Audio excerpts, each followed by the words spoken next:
نحمده ونصلي على رسوله الكريم أما بعد فأعوذ بالله من الشيطان الرجيم بسم الله الرحمن الرحيم قل هو الله أحد الله الصمد لم يلد ولم يولد ولم يكن له كفوا أحد.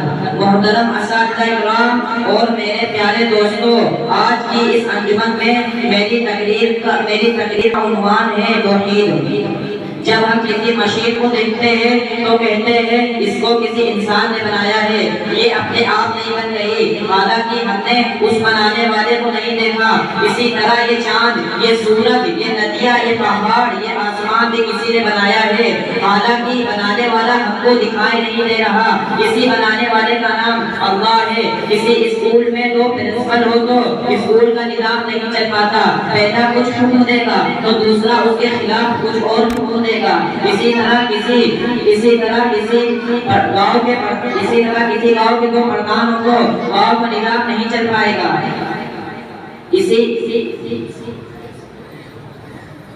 اسی طرح اس پوری دنیا کے لیے دو یا دو سے زیادہ خدا نہیں، ورنہ دنیا کا نظام نہ چل پاتا.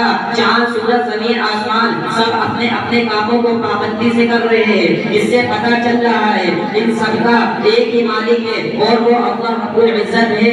اسی لیے ہم مسلمان صرف اللہ کو مانتے ہیں اور کلمہ لا الہ الا اللہ محمد رسول اللہ پر ایمان رکھتے ہیں کہ اللہ کے سوا کوئی معبود نہیں اور حضرت محمد صلی اللہ علیہ وسلم اللہ کے رسول ہے.